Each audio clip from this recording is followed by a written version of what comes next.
நான் வந்து மூக்கல்ல புலவு செய்ய போகிறேன். அதுக்கு வந்து மூக்கல்ல புலவு செய்யறதுக்கு மூக்கல்ல வேக வைக்க போகிறேன். அதுக்கு வந்து கிராம்பு, பிரிஞ்சி இலை, மஞ்சத்தூள், உப்பு இதெல்லாம் போட்டு வேக வைக்க போகிறேன்.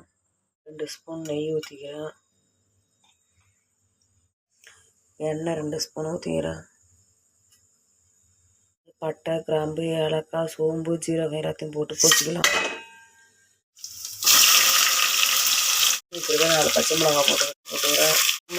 போட்டுக்கிறேன். சீக்கிரம் வதங்கிறதுக்காக உப்பு போட்டுக்கிறேன். நல்லா வெங்காயம் வந்து பொன்னிறமாக வதங்கி வரணும். இது வந்து இஞ்சி பூண்டு பேஸ்ட் போட்டுக்கலாம். வெங்காயம் நல்லா வதங்கி வச்சுக்காங்க. எல்லாம் எவ்வளோ பொன்னிறமாக நல்லா வதங்கி வரணும். தக்காளி போட்டுக்கலாம். நான் வந்து வெங்காயம் 200, தக்காளி 200 எடுத்துருக்கேன். 1/2 கிலோ அரிசிக்கிட்டேன்.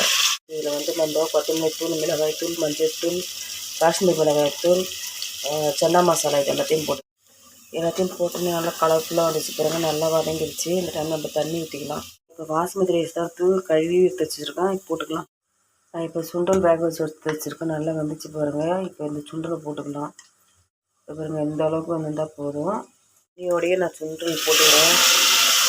சுண்டல் போட்டு நல்லா கிண்டி விட்டுட்டு அப்புறமா அரிசி போட்டுக்கலாம். நான் பாஸ்மதி ரைஸ் தான் எடுத்துருக்குறேன்.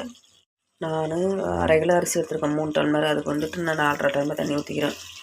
அரிசிக்கு தண்ணி ஊற்றிக்கலாம். மூக்கல்ல போட்டு புலவு சாதம் செஞ்சுருக்கேன். எப்படி பாருங்கள், நல்லா கலர்ஃபுல்லாக இருக்குது. இதே போல் நீங்களும் செய்து பாருங்கள். செய்து பார்த்துட்டு லைக் பண்ணுங்கள், ஷேர் பண்ணுங்கள், கமெண்ட் பண்ணுங்கள், சப்ஸ்கிரைப் பண்ணுங்கள். உங்களுக்கு பிடிச்சிருந்தா லைக் பண்ணுங்கள். ப்ளீஸ் லைக் பண்ணுங்கள்.